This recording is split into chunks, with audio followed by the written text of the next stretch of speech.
नमस्कार दोस्तों, मैं एस्ट्रोलॉजर दीपक जैन आप सभी का हमारे चैनल जैन ज्योतिषी काड़ाबड़ी पर स्वागत करता हूं।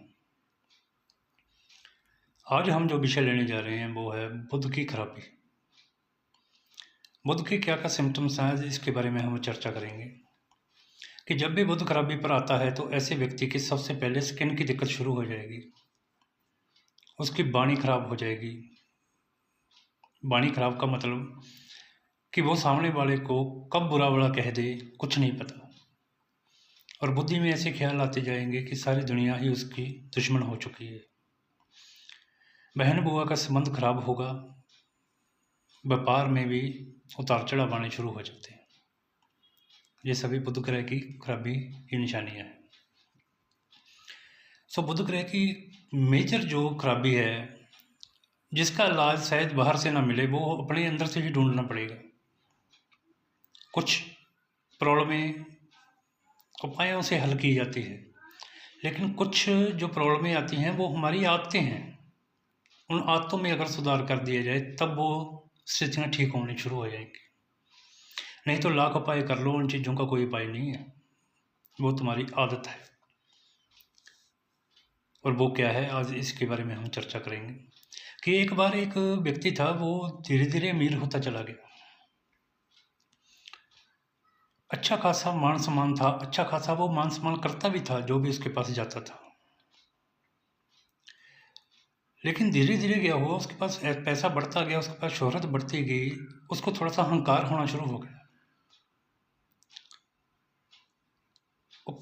पंजाबी में कहते हैं ना कि भांडा छोटा ते दाने वध पै गए तो बंदा फट जाता। फिर कहते हंकार जड़ा उसनों लैके डुब जाता है। ऐसे व्यक्ति ने जो कामयाबी उसको मिल रही थी, फिर उसके कुछ दिन ऐसे आए कि वो अपने से जो नीचे के लोग थे, उसके पैसे के मामले में, शोहरत के मामले में, कोई गरीब था, कोई साधु संत था किसी भी प्रकार का, तो वो उनको माड़ा चंगा बोलना शुरू कर देता है। वो उनकी बात बात पर बेइज्जती करनी शुरू कर देते हैं। मैंने इस वीडियो के स्टार्टिंग में कहा कि जिसकी वाणी खराब होगी, जिसकी बोली खराब होगी, उसका बुध खराब हो गया। और ये बुध आपको उपायों से ठीक नहीं होगा, ये तुम्हारी आदतें ही सुधारनी पड़ेंगी। आपकी वाणी अगर अच्छी रही, किसी का मान सम्मान करते रहोगे, तो आपका यह बुध आपको सम्राट बना देगा। नहीं तो ये सड़क पर भी ले आएगा, क्योंकि आपकी वो बुद्धि ही छीन लेगा जिससे कि आप कामकाज करते हो।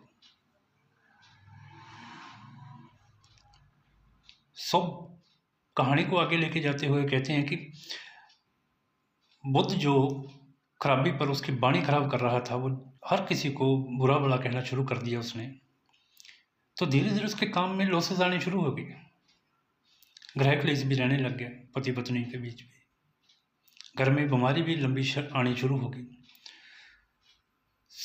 फिर बंदा भागता है संतों के पास, फकीरों के पास, गुरुजनों के पास, ब्राह्मणों के पास, ज्योतिषियों के पास, कि ऐसा क्या हो गया। फिर किसी ने कहा कि ये सब कुछ तुम्हारी वाणी की खराबी की वजह से हुआ।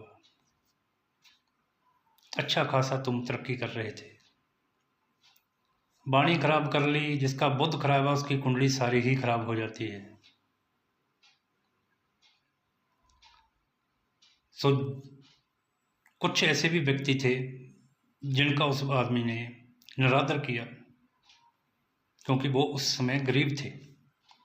और वक्त का पलड़ा ऐसा आया कि वो तो अमीर होते गए, और लेकिन जो ये व्यक्ति था जो बेइज्जती कर रहा था लोगों की, वो धीरे धीरे कर्जे में डूबता गया, उसका कारोबार ठप होता गया। इसमें क्या उपाय करेंगे, कैसे ठीक होगा? नहीं होगा किसी उपाय से ठीक। इसको अपनी जुबान ही सुधारनी पड़ेगी, इसको अपनी बोली सुधारनी पड़ेगी, इसको उन साधु संतों से, उन गरीब आदमियों से माफ़ी मांगनी पड़ेगी। नहीं जा सकते तो अपने मन में पश्चाताप कर ले। कि आगे से ऐसा नहीं होगा, मैं भटक गया था। सो ऐसी ये कहानी एक प्रतीकात्मक, ऐसे करोड़ों लोग होंगे हमारे देश में जो ऐसा काम करते हैं, और वो बहुत से तर्क भी देंगे, हम तो दान पुण्य भी करते हैं, हम ये करते हैं, हम वो करते हैं, लेकिन फिर भी हमारे घर में क्लेश, झगड़ा, बीमारी, कर्जा क्यों नहीं जा रहा? अब उनको कौन समझाए कि आप सभी के उपाय करते हो लेकिन अपनी जुबान का उपाय नहीं करते, कि जो आपके अंदर, आप उतने बड़े नहीं हुए जितने बड़े दिखाने की कोशिश कर रहे हो। सामने वाले को भी परमात्मा ने वैसे ही बनाया है जैसे आपने। किसी का भी निरादर ना करो, क्योंकि परमात्मा की सृष्टि में सभी ही बराबर के हैं, कोई वो चीज़ व्यर्थ नहीं बनाता। अगर व्यर्थ ही बनाता होता तो परमात्मा की कलाकारी पे हमें शक होता,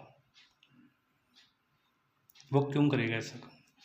जो भी परमात्मा की बनाई हुई बंदगी, जो इस सृष्टि में एक भी जीव ऐसा नहीं है जो व्यर्थ है, हमें किसी को कम नहीं आंकना चाहिए। सो मेरे कहने का मतलब यही है कि अपनी वाणी को सुधारें। लाख उपाय करने के बाद भी अगर आपके राहत नहीं है तो बोलते समय थोड़ा सा सावधान रखें कि सामने वाला क्या है, कौन है, इससे ऐसी बात करनी है जो नहीं करनी। आज के लिए इतना ही, धन्यवाद।